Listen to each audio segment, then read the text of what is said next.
जितना लिख के दिया था पूरा बोली। इसको बोलते हैं ईमानदारी।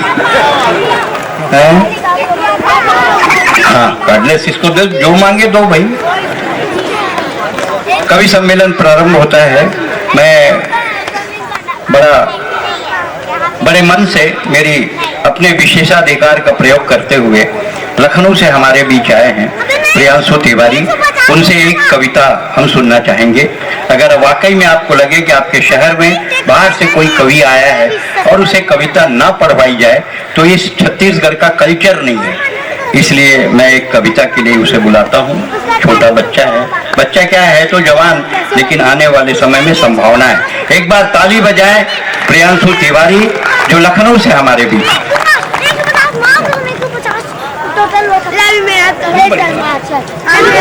हेलो, आप सभी की पावन उपस्थिति को प्रणाम करता हूँ। माँ शारदे को चरणों दंडवत करता हूँ उनके चरणों में। मंच पर पद्मश्री सुरेंद्र सर और अनामिका मैम बैठी हैं। मेरे लिए आज बड़ा गौरव का विषय है, गौरव की बात है। मैं अपना ज्यादा समय बातों में नहीं व्यर्थ करता हूँ। मैं पहली 4 पंक्तियां पढ़ता हूँ और आप सभी का मन देखना चाहता हूँ। मैं देश की बात करते हुए पहली 4 पंक्तियां निवेदित करता हूँ। सुनिए। स्वागत स्वागत। कि अगर चाहे भी इतना तो वो फाजिल बन नहीं सकती। वाह भाई। चौथी पंक्ति पर आप सभी लोगों का मन देखना चाहूंगा। मैं उम्र में छोटा हूं, मेरा शिल्प उतना अच्छा नहीं हो सकता, लेकिन आप सब मेरे भाव देखिएगा और आप सभी लोग मन दीजिए। मैं शुरू करता हूं कि अगर चाहे भी इतना तो वो फाजिल बन नहीं सकती, बनाए खुद को कितना भी वो काबिल बन नहीं सकती। हजारों लोग इसकी चाहतों पे मरते मिटते हैं। हजारों लोग इसकी चाहतों पे मरते मिटते हैं। कोई लड़की तिरंगे के मुकाबिल बन नहीं सकती। वाह वाह वाह वाह, क्या बात है, क्या बात है। लड़की तिरंगे के मुकाबिल बन नहीं सकती। चूंकि मैं श्रृंगार का कवि हूँ, श्रृंगार रस का कवि हूँ, तो ये डिसम्बर की पंक्तियां थी, ये देश की पंक्तियां थी। अब मैं अपने मूलतः तेवर पे आता हूँ। 4-2 मुक्तक पढ़ूंगा मैं। ठीक, स्वागत। मैं पढ़ने का प्रयास करता हूँ। मोहब्बत होती है, मोहब्बत में हम कई प्रकार के चेंज करते हैं, उसके बाद रह क्या जाता है। मैं पंक्तियां पढ़ता हूँ कि कभी शीशा, कभी कंघी, कभी चद्दर बदलना था। क्या बात। कभी शीशा, कभी कंघी, कभी चद्दर बदलना था। रहे थे साथ जिसमें भी वो सब मंजर बदलना था। तुम्हारे बाद में हमने यहाँ क्या क्या नहीं बदला। तुम्हारे बाद में हमने यहाँ क्या क्या नहीं बदला। तुम्हारा क्या था तुमको तो महज नंबर बदलना था। तुम्हारा क्या था तुमको तो महज नंबर बदलना था। बढ़िया। मैं अंतिम 2 मुक्तक और पढ़ता हूँ, सुनिएगा। हाँ जी। कि साथ लश्कर बना के देखेंगे। क्या बात। साथ लश्कर बना के देखेंगे, ये भी मंजर बना के देखेंगे। चौथी पंक्ति पर आप सभी के हाथ खुले कि साथ लश्कर बना के देखेंगे, ये भी मंजर बना के देखेंगे। अब तलक मोम थे मोहब्बत में, खुद को पत्थर बना के देखेंगे। खुद को पत्थर बना के देखेंगे। और अंतिम मुक्तक पढ़ता हूँ, सुनिएगा कि वक्त की ढाल। मैं चाहता हूं कि ये मेरा अंतिम मुक्तक है, आप सभी लोग तालियों के साथ मुझे विदा करिएगा। मैं पंक्तियां पढ़ता हूं कि वक्त की ढाल तक नहीं पहुंचा, रेशमी बाल तक नहीं पहुंचा। मेरा चुंबन अभी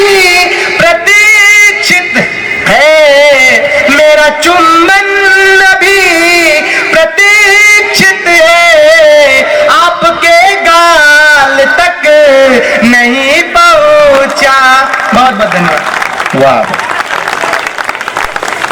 बच्चे की लालसा तो अच्छी है, नहीं मालूम प्रयास कैसा है, लेकिन इच्छा तो अच्छी है।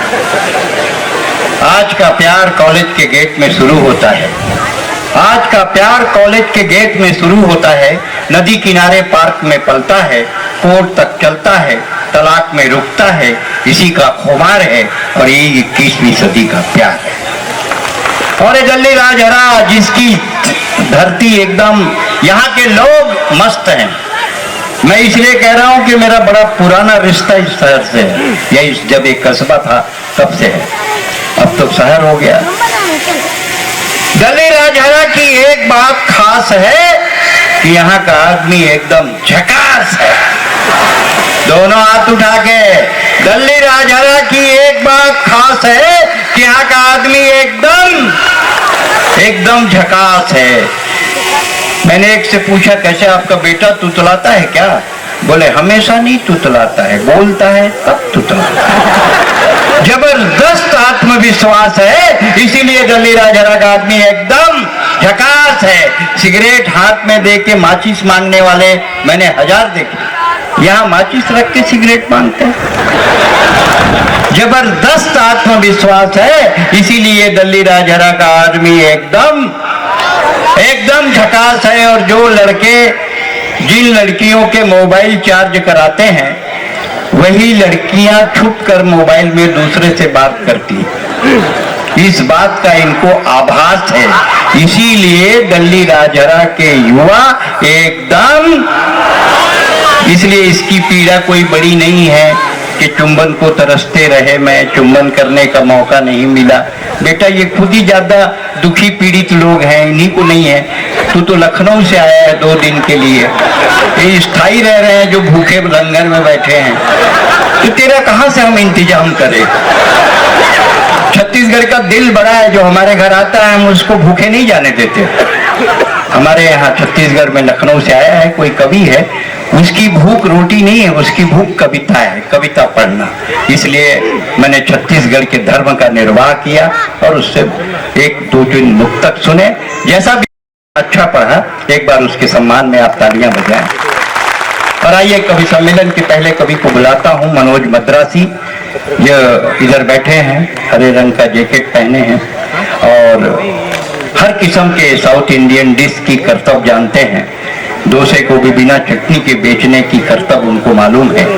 बासी से बासी इडली भी निकाल लेते हैं ये। आज आपको मजा आएगा, हंसाएंगे, आप ठहाका लगाएंगे।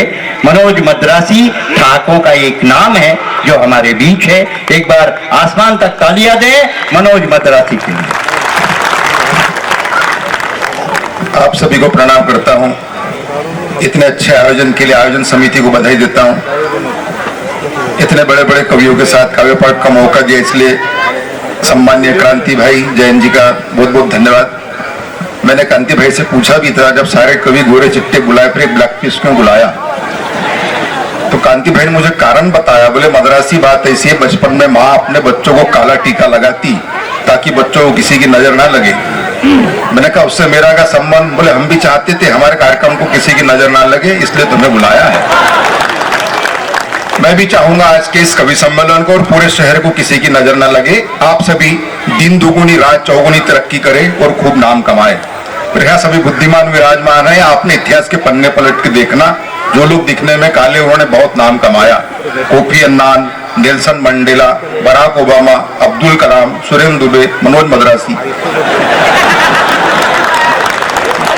हंसी अपने आसपास बिखरी पड़ी है, उसे कलेक्ट करने का तरीका चाहिए। मुझसे अभी अनामिका जी पूछ रही थी, बोले बहुत मायूस दिख रहे हो, बात क्या है? मैंने कहा अनामिका जी लंबी यात्रा करके आया तो मुझे अच्छा नहीं लग रहा। तो एकदम मेरे करीब आके बैठ गई, बोले अब कैसे लग रहा? मैंने कहा अनामिका जी आप मेरे करीब आके बैठी तो मुझे ऐसे लगा जैसे कश्मीर खुद चल के केरल के पास आ गया। हंसी आपकी अपनी है, जहां अच्छा लगे वहीं हंसना। तालियां आपकी अपनी है, जहां अच्छा लगे वहीं बजाना। हंसी को ढूंढने के तरीके होते। किसी ने, हम कोरोना काल के बाद पहली बार इस कवि सम्मेलन से जुड़ रहे हैं। 4 पंक्तियां पढ़ता हूं, आनंद ले। कि गंभीरता के साथ बहुत जी न पाओगे, गंभीरता के साथ बहुत जी न पाओगे, बढ़ जाएंगी ये उम्र गर मुस्कुराओगे, माचिस तुम्हारे हाथ में है अब तुम ही तय करो दिए जलाओगे या घर जलाओगे। कहीं ना कहीं इतने अच्छे जब सुनने वाले तो हमारा दायित्व बनता है अच्छी अच्छी कविताएं पढ़ने का। वैसा मेरा हिंदी से कोई ज्यादा संबंध नहीं है, तो सुबिन दादा मुझसे पूछ भी रहे थे, बोले इतनी अच्छी हिंदी कैसे बोल लेते हो तेलुगु होकर। मतलब दादा 14 सितंबर हिंदी दिवस के दिन कुछ हिंदी के अधिकारी हमारे घर आए थे, उन्होंने माता पिताजी से कहा बोले हिंदी में आपको योगदान चाहिए। अब वो दोनों तेलुगु, उन्होंने मुझे सामने कर दिया, बोले इसको लेके जाइए। मैं आपको छोटी छोटी कविता सुनाने का पूरा प्रयास करूंगा। कोरोना के बाद हम पहली बार इस कवि सम्मेलन को कर रहे हैं। आदमी तनाव में रहता है। मुझे एक घटना याद है, एक मरीज डॉक्टर के पास आया, बोले डॉक्टर साहब बहुत कमजोरी है, कोई उपाय बताइए। बोले डॉक्टर साहब बहुत कमजोरी है, कोई उपाय बताइए। डॉक्टर ने हंसते हुए कहा बोले 2 बादाम सुबह 2 बादाम शाम को खाइए। मरीज ने हाथ जोड़ते हुए कहा बोले डॉक्टर साहब बादाम फोड़ने के लिए ताकत चाहिए। इस कोरोना काल में न जाने हम कितने तनाव में आ गए, मगर आप कभी तनाव में मत आना। हम आपको अच्छे अच्छे कविता सुनाने का प्रयास करेंगे। कविता सुनना बहुत कठिन काम होता है, बात मैं भी जानता हूँ। एक बार तो साधारणीय एसपी साहब यहाँ विराजमान, एक बार जेल में कवि सम्मेलन हुआ तो कैदियों को कवियों ने 3 घंटे तक नॉन स्टॉप कविताएं सुनाई। 3 घंटे बाद जब कैदी कवि जाने लगे तो जेलर साहब ने देखा कई कैदियों की आंखें नम थी। तो जेलर साहब ने पूछा क्या हुआ, तो कैदियों ने हाथ जोड़ते हुए कहा बोले जेलर साहब अदालत में जो सजा सुनाई वो क्या कम थी। हम यहाँ ऐसा कोई प्रयोग नहीं करेंगे। हंसी को ढूंढे आसपास हंसी बिखरी पड़ी है। पंक्तियां पढ़ता हूं आनंद ले कि रमेश कक्षा में देरी से आया, होमवर्क भी करके नहीं लाया, आते ही सो गया। अध्यापक बोले बेटा क्या हो गया, इस कदर कक्षा में देरी से आओगे भविष्य में कुछ भी नहीं बन पाओगे। तो रमेश बोला गुरुजी सुनो जन की करो मन की, ऐसे हमारे बुजुर्ग बतलाते थे। अमेरिका में जब वर्ल्ड ट्रेड सेंटर गिरा तो वही लोग बचे जो देरी से ऑफिस आते थे। दादा कह रहे थे बच्चों को सामने से हटाओ। मैंने कहा दादा बच्चों को बैठन दो, बच्चे बुद्धिमान होते हैं। मैं आपको सिद्ध करके बताता हूं कि पिताजी अपने बेटे को आदर्श बालक होने के गुण सिखला रहे थे। अपनी छोटी उम्र में कौन कौन क्या क्या कर गया यह बतला रहे थे। पिताजी ने कहा बेटा तेरी उम्र में संत ज्ञानेश्वर महाराज ने ज्ञानेश्वरी लिख डाली, तेरी उम्र में सम्राट अकबर ने राजगद्दी संभाली, और तेरी उम्र में शिवाजी महाराज ने तोरणगढ़ किला जीता और दुश्मनों की ओर बढ़ गए थे। लड़का बोला पिताजी भगत सिंह आपकी उम्र के थे तो फांसी पे चढ़ गए थे। बच्चों को बैठाए सामने आनंद ले। अभी भी हम कल होली का त्योहार मनाया सर, किसी ने कहा भी कि जहां न पहुंचे रवि वहां पहुंचे कवि। कवि अपनी कल्पनाओं से पंक्तियों से आनंद उठा के लाते हैं। मैंने 4 पंक्तियां लिखी है कि होली के दिन 8-10 बैल मिलकर अंग्रेजी फिल्मों के पोस्टर खा रहे थे। होली के दिन 8-10 बैल मिलकर अंग्रेजी फिल्मों के पोस्टर खा रहे थे। यह दृश्य देखकर नन्हे नन्हे बछड़े ललचा रहे थे। थोड़ी देर पश्चात मुझे पता चली यह बात तो मैंने एक बैल से पूछा सारे के सारे पोस्टर खा लिए, बछड़ों को नहीं दिए। तो बैल बोला उस पर तो लिखा था केवल वयस्कों के लिए। उस पर तो लिखा था केवल वयस्कों के लिए कि घूमने फिरने के अपन भी आशिक। कुंभ के मेले में मैं गया था राजिम, कुंभ के मेले में मैं गया था राजिम। एक साधु बाबा मेरे पास आए, मुझसे बोले मद्रासी तू उदास है, मुझे है पता, कोई समस्या हो तो बता। मैंने कहा बाबा ऐसा कोई उपाय बताइए जिससे पति पत्नी में ना झगड़ा हो ना टंटा। बाबा बोले बेटा यह सब मालूम होता तो मैं साधु क्यों बनता, यह सब मालूम होता तो मैं साधु क्यों बनता। कि वो अनुभव मेरे लिए बिल्कुल नया था। मैं पहली बार शिरडी साईं बाबा के चरणों में गया था। मैंने साईं बाबा के चरणों में 10 रुपए का नारियल और 10 रुपए का फूलों का हार चढ़ाया और अपना मांग पत्र बाबा के आगे बढ़ाया। मैं कही शिरडी के साईं बाबा मेरी लॉटरी लगा दो, मुझे अच्छी सी नौकरी पे लगा दो, मेरे लिए प्यारा सा बंगला बना दो और एक सुंदर सी लुगाई। तो बाबा की मूर्ति में से आवाज आई, बोले इतना ज्यादा मांगने वालों का मुझे बहुत गुस्सा आता है। मद्रासी तू 20 रुपए के रिचार्ज में पूरी कंपनी खरीदना चाहता है। भगवान से इतना ज्यादा भी न मांगे, खुद का कॉन्फिडेंस ऊंचा होना चाहिए। पंक्तियां पढ़ता हूं आनंद ले। आदरणीय पद्म श्री दादा यहाँ विराजमान है। दादा आदमी जैसा दिखता वैसा होता नहीं है। आदमी अनामिका दीदी जैसा दिखता वैसा होता नहीं। मेरे 6 दिन पहले एक दोस्त ने मुझसे कहा बोले घर पे आ चाय पीने के लिए। मैं उसके घर गया तो उसका लड़का सामने आया, बोले मद्रासी अंकल नमस्ते, ले पानी पियो। मैंने कहा बेटा तेरा नाम क्या है? बोले अंकुश। मुझे बहुत खुशी हुई, भाभी जी कितना अच्छा नाम है अंकुश। मैं पानी पी रहा था तो एक बच्ची सामने आई, बोले अंकल नमस्ते। मैंने मित्र की तरफ देखा मित्र बोला ये मेरी छोटी बेटी प्रगति। मैंने कहा गजब कर रहा है, तू पहला आदमी है जो अंकुश के बाद प्रगति कर रहा है। मैंने कहा गजब कर रहा है, तू पहला आदमी है जो अंकुश के बाद प्रगति कर रहा है। आदरणीय मैडम, मेरा एक दोस्त डॉक्टर है, एक वकील है, हम तीनों साथ में बैठे थे तो मेरे डॉक्टर दोस्त ने अनायास ही कह दिया, बोले हम डॉक्टर है, सफेद कोट पहनते, कितने अच्छे दिखते, तुम वकील हो, काले कोट क्यों पहनते? मेरा वकील मित्र नाराज हो गया, वह बोला हम काले कोट थोड़ी पहनते, हमारे कोट भी पहले सफेद थे, वो तो हमारे कारनामे देखकर। विसंगति आसपास होती है सर, पंक्तियों का आनंद ले। मेरा एक दोस्त है सम्माननीय एसपी साहब मोहन, जो सीख रहा था सम्मोहन। आप अच्छा सुन रहे हैं, हमारा दायित्व बनता है अच्छी कविता पढ़े, अच्छे व्यंग पढ़े। आदरणीय सुनना अनामिका दीदी, मेरा एक दोस्त है मोहन जो सीख रहा था सम्मोहन। एक दिन शादी की पत्रिका लाया, लिखा था मोहन संग मोहिनी। मैंने कहा मोहन, ये मोहिनी कौन है? बोले बताता हूँ, इसी के पास मैं सम्मोहन सीखने जाता हूँ। कहां से कहां उनकी पंक्तियां निकल के आती है। अनामिका दीदी ने अच्छे गीत भी पढ़े, दिल से दिल है के मानता नहीं, दिल तो दिल होता है, मगर ऐसा नहीं है, ये दुनिया दिल से नहीं चलती, विचारों से चलती है, विचारों का मिलना जरूरी है। बाबूजी, मेरा एक दोस्त ने कसम खाया था कि जिंदगी में कभी शादी नहीं करूंगा, मगर एक दिन सुंदर सी महिला के साथ दिखा। इसके पहले कि मैं कुछ बोलूं, उसने ही कहा ये तेरी भाभी है पगले। मैंने कहा तूने तो कसम खाया था कभी शादी नहीं करूंगा। बोले हो, इसने भी कसम खाई थी कभी शादी नहीं करूंगी, दोनों के विचार मिले, फिर हमने शादी कर ली।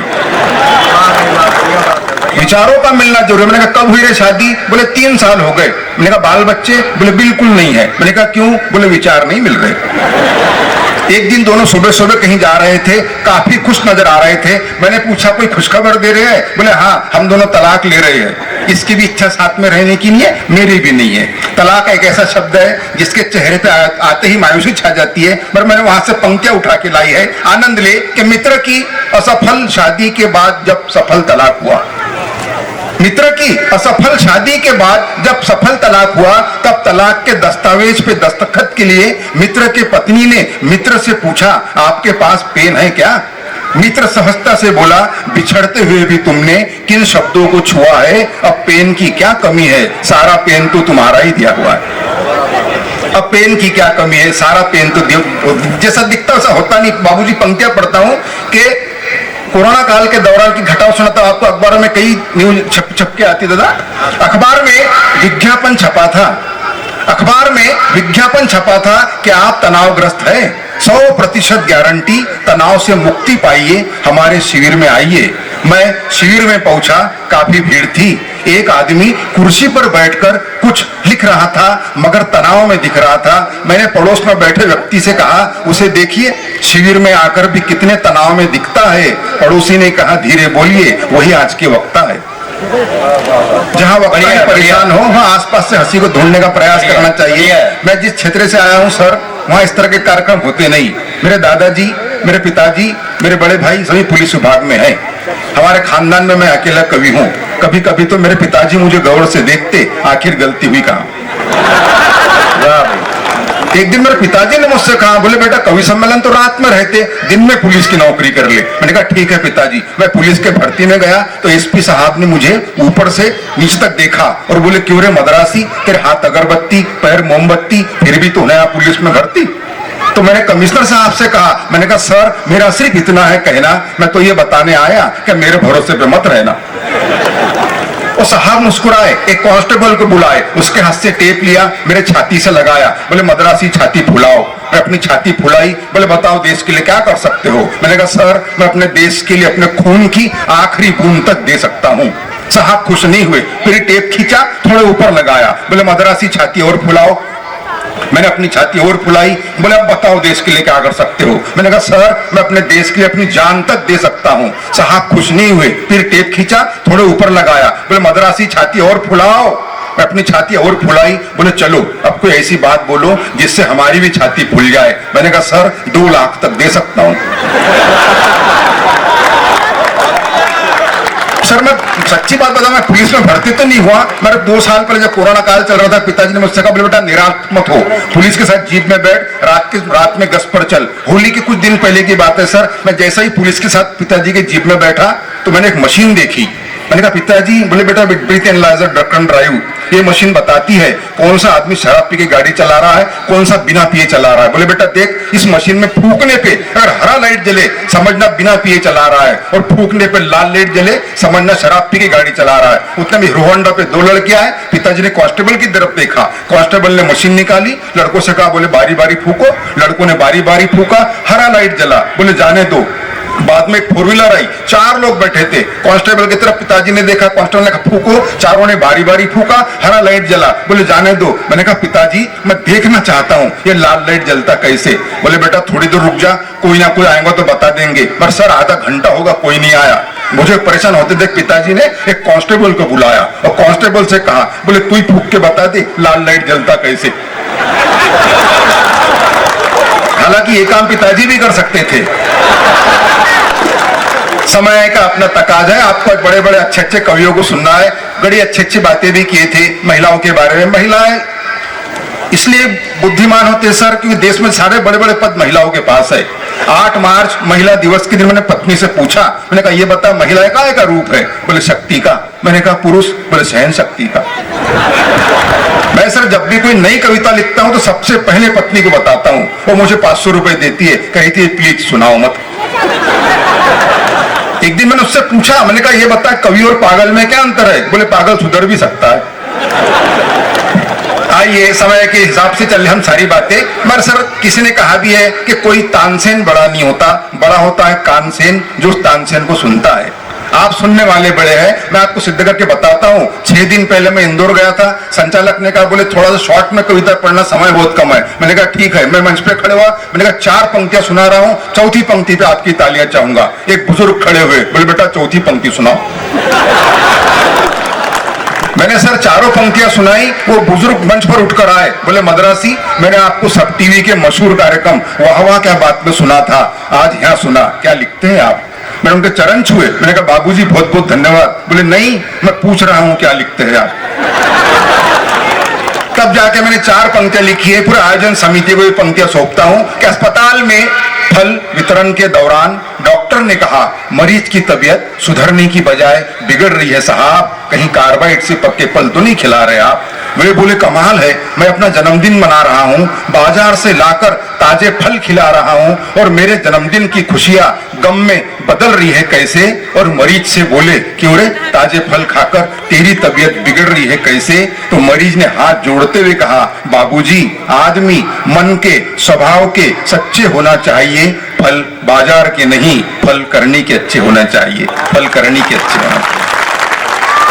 कुल मिला के एक पारिवारिक कवि सम्मेलन को आयोजन, और जिस कविता के लिए मुझे सम्मान्य क्रांति जैन भाई ने कहा था उसको पंक्तियों को पढ़ता हूं मैं कि बाल दिवस के दिन प्रकाश नाम का एक बालक अंधियारे में खड़े होकर सब्जी बेच रहा था।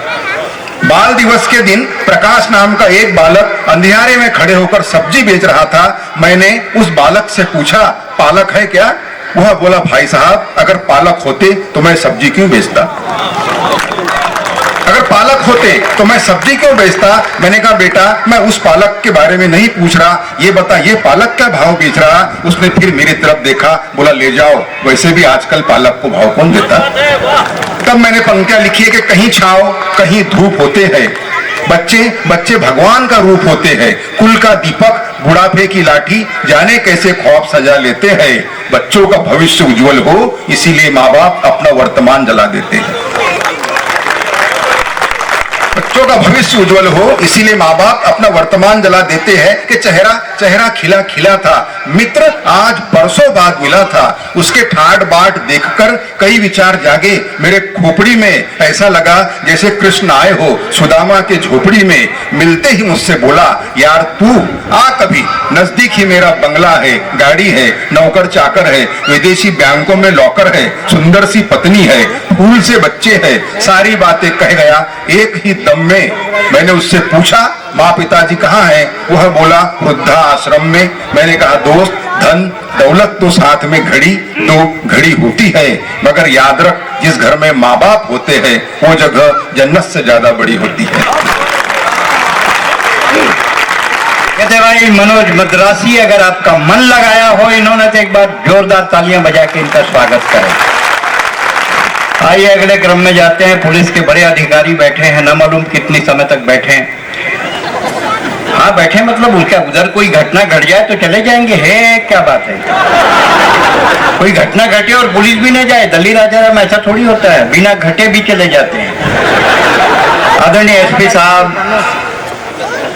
मैं जब दिल्ली राजहरा आता हूँ, हिंदुस्तान में बहुत कवि हुए जिन्होंने पुलिस के खिलाफ या पुलिस को मजाक का विषय बनाया, लेकिन जब मैंने विनोद चौबे की शहादत सुनी और देखी, मेरे मोहल्ले में रहता थे, मैं भी इसी कॉलोनी में रहता था, और जो घटना घटी वो इसी अंचल की थी चूंकि, तब मैंने पुलिस लाइन में जाके देखा कि पुलिस के, रूटीन पुलिस के, सीआरपीएफ की बात नहीं कर रहा हूँ, रूटीन पुलिस, सिविल पुलिस के जीने के हालात कैसे हैं, और पुलिस के दर्द को मैंने नजदीक से महसूस किया।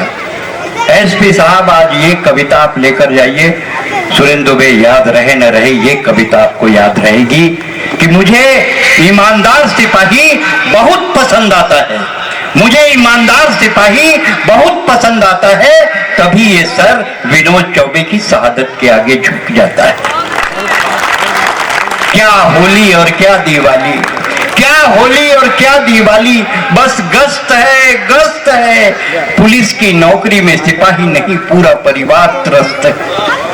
अरे राखियां नहीं बनती पुलिस की कलाइयों में, और करवा चौथ में तस्वीर से काम चलता है, और जब तुम फटाके फोड़ते हो, इनके घर में ड्यूटी का दिया जलता है। ताली बजाने के लिए आपको नहीं कहूंगा, विनोद चौबे की शहादत पे कविता पढ़ रहा हूं। आपके मन में कितना स्वाभिमान है, मिट्टी से कितना प्यार है, हर पंक्ति पर आप बताएंगे। जब शहीद का बच्चा तेज बुखार में तप रहा था, तो उसका बाप वो सिपाही मंत्री की सुरक्षा कर रहा था। हैवी ड्यूटी ने उसका सपना निचोड़ डाला, और बेटे ने बिना बाप के ही दम तोड़ डाला। लड़खड़ाते कदमों से वही सिपाही दूसरे दिन गश्त में जाता है, इसलिए मुझे ईमानदार सिपाही बहुत पसंद आता है, तभी ये सर विनोद चौबे की शहादत के आगे झुक जाता है। पुलिस मजाक का विषय नहीं है। मैंने ईश्वर को नहीं देखा है, पूजा करता हूं, मैं आस्तिक हूं, लेकिन मैंने ईश्वर को नहीं देखा। लेकिन जब जब मेरे ऊपर कोई विपत्ति आई, कोई तकलीफ आई, मैंने पुलिस को बुलाया, पुलिस आई और पुलिस ने आकर मेरी मदद की, तो उस समय तो मेरा ईश्वर ही हुआ ना। एक बात कहना चाहता हूं, ये 100% 100 पुलिस वालों के लिए नहीं है, इसमें कुछ हैं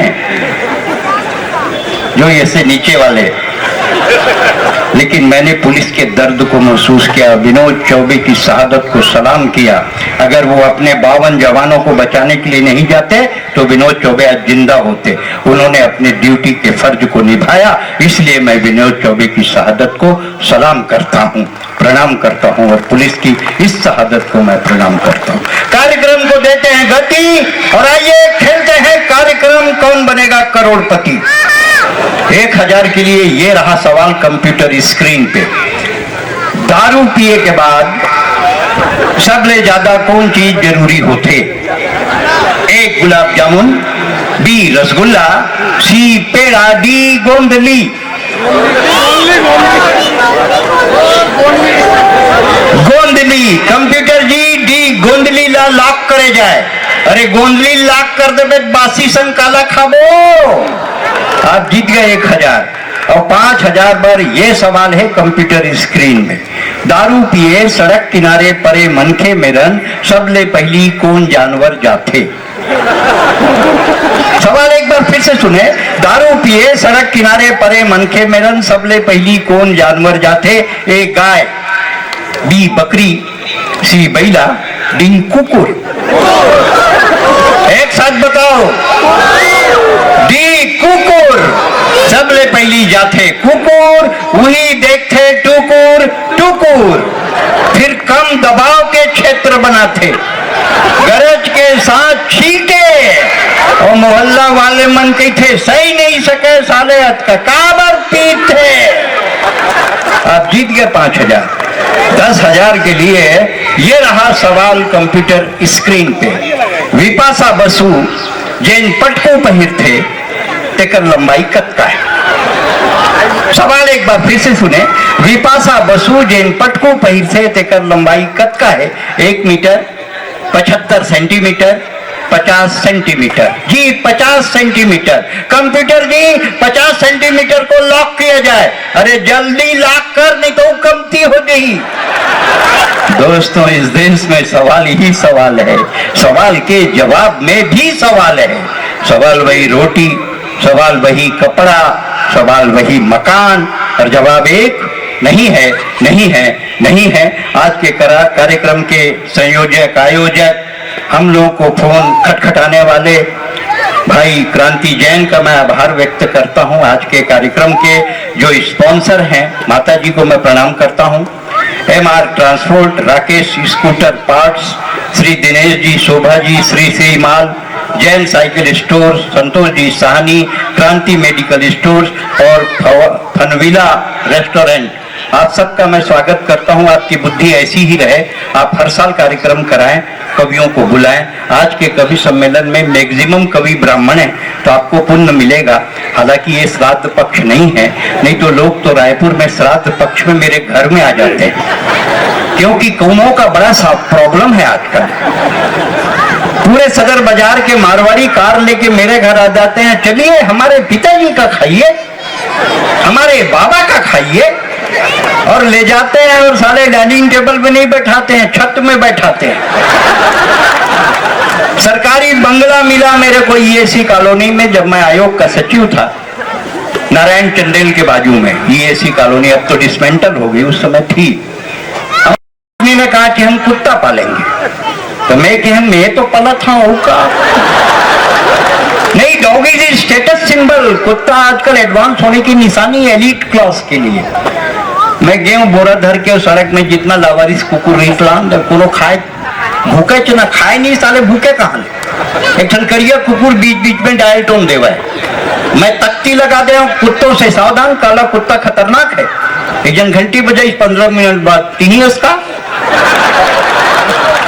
वहां बड़ा संकट है, सीरियसली हमको कोई लेता नहीं। मैं दुबई में कवि सम्मेलन करने गया, ग्रैंड दुबई होटल के सामने खड़े रहा। मैं, सुनील जोगी, अनामिका और 2-3 कवि रही है दिल्ली के। एक लड़की है, डायरेक्ट मोर मेरन, डायरेक्ट कार से आई, इसे घुमा के आई, डायरेक्ट मोर मेरन। माइक के कसम खाक बोला तो दल्ली राजा, और आके बोली सी, यू आर माई लव, आप मेरे प्यार हैं। और दूसरा लाइन बोली, I belong to Africa and you are. मैं समझ गया टूरी है, कलर में धोखा खाए। मैं क्या नोनी, कुंडली मिला के तो बहुत देखे हैं, साले कलर मिला के पहली बार देखा था। ये दिक्कत होते, वो शादी नहीं लगत रहा है, तो पिताजी की तोला मार्केटिंग करे बर नहीं आए। अब क्या होते, आजकल नवा फैशन चल गया, लड़का लड़की बैठाते हैं, हम आपस में पूछते हैं आपकी पसंद क्या है, आपके कितने अफेयर हैं, कितने संबंध हैं, सब एक दूसरे से। आजकल सिस्टम है इसने, हमारे जमाना में ऐसा सिस्टम नहीं थी, इसे डायरेक्ट दाई दादा जैन मन में आया, जहाँ बांधा दान दजा, ये गैया तो ले जा, ऐसे टाइप के। अब तो क्या गैया घरों सेलेक्ट करते हैं, कैसे कर रहे। अब ऐसे बैठे ना आमने सामने, थोड़ी देर तक पिन ड्रॉप साइलेंस, ना वो टूरी कुछ बोला है ना नहीं बोला, फिर नहीं छत्तीसगढ़ के ताकत दिखाएं। बहन जी, आप लोग कितने भाई बहन हैं? तो कि ये 4 रहन रहे, अब ते आ जब 5 हो जाही।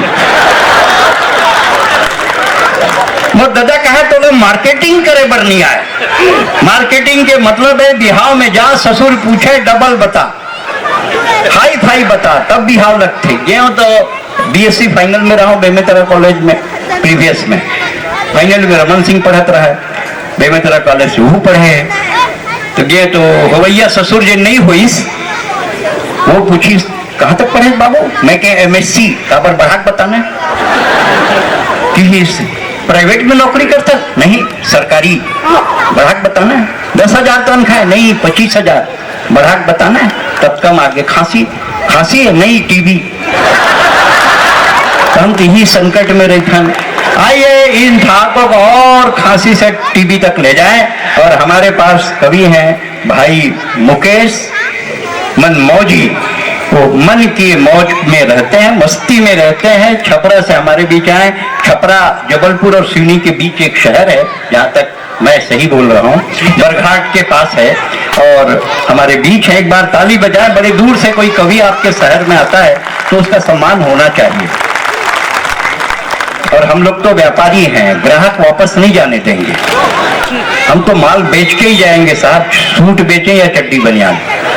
इसलिए आप एक बार तालियां बजाएं जोरदार। छपरा से हमारे बीच आए भाई मनमौजी। नमन और प्रणाम करता हूँ। समृद्ध मंच को प्रणाम करता हूँ। आदरणीय दुबे जी ने अभी लिस्ट में देख के जितने भी नाम लिए उन सभी भाइयों को प्रणाम करता। क्रांति भाई को प्रणाम करता, उन्होंने मुझे आपसे रूबरू होने का अवसर प्रदान किया। आपकी उपस्थिति को प्रणाम करता। समझ पुलिस वालों को, पत्रकारों को प्रणाम करता। इन महिलाओं को 2 बार प्रणाम करता। महिलाओं को 2 बार प्रणाम इसलिए करता कि भाई साहब हमने पहली बार छत्तीसगढ़ की महिलाएं देखी जो बैठी है, जो चुपचाप बैठी। हमारे एमपी महिलाएं चुपचाप नहीं बैठ सकती, तो भी होंगी जो बातें जरूर करेंगी। अच्छे बातें क्यों करती? महिलाओं को अलग से बोल दिया भगवान ने। हम पुरुष एक कान से सुनते, दूसरे कान से निकाल के बाहर करते। ये महिलाएं दोनों कान से सुनती और मुंह से निकाल के बाहर करती। बढ़िया बढ़िया बढ़िया, अच्छा है, अच्छा कर रहा है, बढ़िया है। दादा आपकी उपस्थिति में अच्छे ही होगा। नहीं अच्छा है, अच्छा कर रहा है। ये तो हमारा सौभाग्य है रानी। अरे नहीं, आप 20 विविधता में इस मंच के। अरे नहीं, हमारी छोटी बहन अंतर्राष्ट्रीय ख्याति प्राप्त। और आप 2-2 हजार के नोट भाई साहब। ये छोटी बहन है, बड़ी बहन है? छोटी है। ये 2-2 हजार के नोट भाई साहब, अपन 100 के नोट। लेकिन एक बात बता दो भाई साहब, जब 2000 के नोट को दान और दक्षिणा में देना पड़ेगा, 100 का चिपकाना पड़ेगा, तब वो 2100 बनेगा, जब अच्छा लगेगा। बात तो आप चिपकाएगा ही नहीं। आपका आशीर्वाद मिलता है, आशीर्वाद प्राप्त करते हैं भाई साहब। ज्यादा समय लेने का नहीं। अच्छा एक बात बता दूं भाई साहब, ये कभी दिल के साफ, अच्छा, अपन दिमाग से साफ।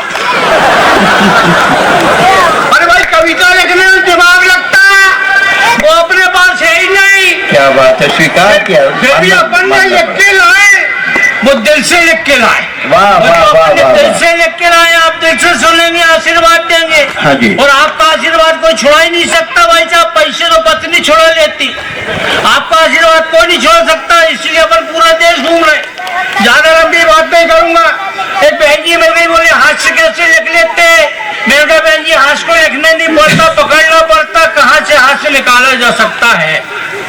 एक दिन सुबह की बात, एक कवि सम्मेलन से लौट के घर आया, दरवाजे पर देखा मेरी पत्नी। अरे मैंने कहा मुकेश अपने बाग खुल गए। 20 साल में पहली बार पत्नी और मेरा इंतजार। मैं जाके सोफे पर बैठा, उसने एक गिलास पानी आके दिया, मैंने पानी पिया।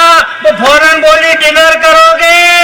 अरे मैंने कहा भगवान अंग्रेजी नहीं आती तो मत बोला कर।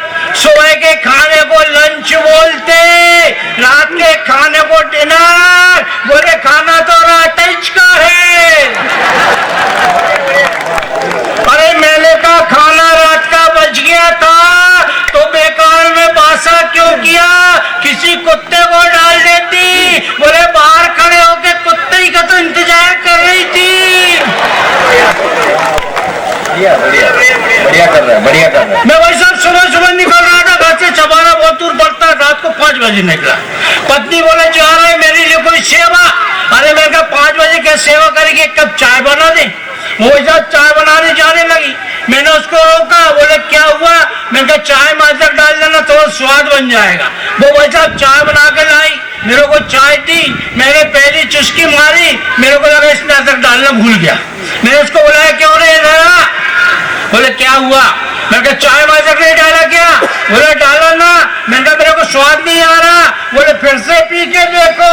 मैंने फिर से चुस्की मारी, मैंने कहा तूने अदरक नहीं डाला।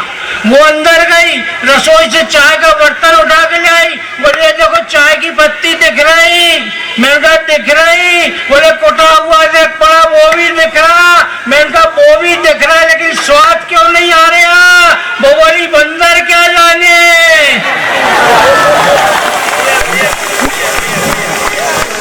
ठोका ठाकी करते रहे भाई साहब।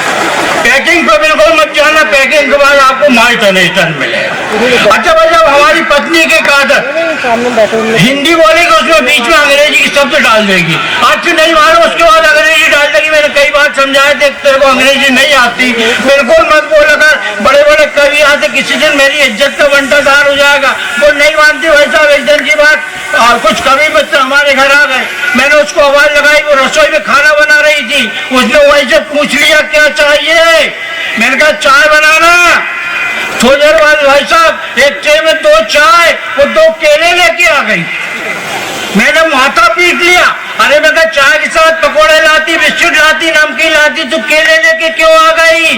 बोले आपने जो मंगाया मैंने लाया। मैंने कहा मैंने क्या मंगाया। बोले मैंने पूछा था क्या चाहिए, आपने कहा था चाय बनाना।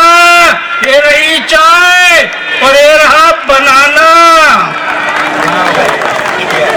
मैं तो समाजी मर्यादा समय बहुत कम है। बड़ी बड़ी उपस्थित हस्तियां मंच पर, उनको तक आपको सुनना है। मैं राजनीति के पर व्यंग्य लिखता हूँ, नेताओं पे व्यंग्य लिखता हूँ, लेकिन उन नेताओं पे लिखता हूँ जो भ्रष्टाचार की दलदल में फंसे हुए। किसी पार्टी का नहीं, किसी पार्टी से संबंध नहीं, लेकिन किसी भी पार्टी का नेता हो यदि भ्रष्टाचार करता है और देश को गत्र और व्यस्तता, तो मैं उसका विरोध में अपनी कलम चलाता हूँ। ऐसा ज्यादा बड़ी बात नहीं कर रहा हूँ, छोटी छोटी बातों में व्यंग्य देखे कि इधर से टूटा है, उधर से फूटा है, इधर से टूटा है, उधर से फूटा है। ये मेरा हिंदुस्तान है, इसे भ्रष्ट नेताओं ने लूटा है। अपनी कविता यहाँ समाप्त हो जाती, ज्यादा टेंशन लेने का नहीं। वो बात अच्छी है कि बजा देना, ठोक देना, चलते रहेगी। अगली 4 पंक्ति। सपेरे जब भी गलियों में बीन बजाते हैं, सपेरे जब भी गलियों में बीन बजाते हैं, पिटारियों से सांप नहीं, बंगलों से नेता निकल आते हैं। सपेरे जब भी गलियों में बीन बजाते हैं। अगली 4 पंक्ति मित्रों की धरती के नीचे शेषनाग, धरती के नीचे शेषनाग, धरती के ऊपर विशेषनाग। धरती के नीचे शेषनाग, धरती के ऊपर विशेषनाग, खादी की पोशाकों में बसते और सबसे पहले गरीबी रेखा के नीचे आने वालों को डसते। आइए मित्रों, एक रचना रखना चाहता हूँ। एक रचना इसी मिजाज की व्यंग्य के दादा आशीर्वाद चाहूंगा कि एक सपेरा हमारे शहर में आया। एक सपेरा हमारे शहर में आया, साथ में पिटारी लाया, चौराहे पर खड़ा बीन बजा रहा था। एक सपेरा हमारे शहर में आया, साथ में पिटारी लाया, चौराहे पर खड़ा बीन बजा रहा था। आने जाने वालों को अपनी ओर बुला रहा था। जैसे ही भीड़ इकट्ठी हुई सारी, सपेरे ने सामने रखा पिटारी, फिर जोर से चिल्लाया, साहिबान कर्जदान देखिए देखिए मैं बड़े बड़े सांप लाया। साहिबान कर्जदान देखिए देखिए मैं बड़े बड़े सांप लाया। सबके सब सांप बेहद जहरीले हैं, कुछ काले हैं, कुछ पीले हैं। सबके सब सांप बेहद जहरीले हैं, कुछ काले हैं, कुछ पीले हैं। देश के सभी प्रांतों में बसते और जो इन्हें दूध पिलाता सबसे पहले उससे डसते। जो इन्हें दूध पिलाता सबसे पहले उससे डसते। आप भी जरा गौर फरमाइए, आप भी जरा गौर फरमाइए। इन सांपों के बारे में कुछ तो जान जाइए और मैं कुछ ज्यादा बोलूं यानी कि पिटारी अपनी खोलूं। आप भी अपने हाथों के बंधन खोलिए और एक बार, बस एक बार हाथ उठाकर भारत माता की जय बोलिए। बोले भारत माता की। बस एक जैसे ही गूंजा भारत माता का जयकारा, जैसे ही गूंजा भारत माता का जयकारा, सपेरे ने एक कंकर उठा, पिटारी पर मारा, पोटली में अपनी को टटोला, झटके से पिटारी को खोला। पिटारी खोलते ही जनता चीखी, चिल्लाई, कुछ भागी, कुछ घबराई, क्योंकि खुली पिटारी के राज बहुत गहरे थे। पिटारी में सांप नहीं, भ्रष्ट नेताओं के चेहरे थे। क्योंकि खुली पिटारी के राज बहुत गहरे थे, पिटारी में सांप नहीं, भ्रष्ट नेताओं के चेहरे थे। सपेरे ने एक एक चेहरा अपने हाथ में उठाया उसकी जाति प्रजाति के बारे में बताया और कहा सुन लो प्यारे, देख रहे एक दिन विधर सारे देश को, समूचे देश को अपने बंधन में कस लेंगे, यानी कि हमारे प्रजातंत्र को डस लेंगे। इसलिए आप इन्हें देख करके न भागिए न घबराइए, इनका फन को चलने के लिए पत्थर हाथ में उठाइए। इन्हें देख करके न भागिए न घबराइए, इनका फन को चलने के लिए पत्थर हाथ में उठाइए और इनका फन को चल करके पाओ इनसे छुटकारा। फिर गर्व से कहना सारे जहां से अच्छा हिंदुस्तान हमारा, सारे जहां से अच्छा हिंदुस्तान हमारा। बहुत बढ़िया मनोज जी।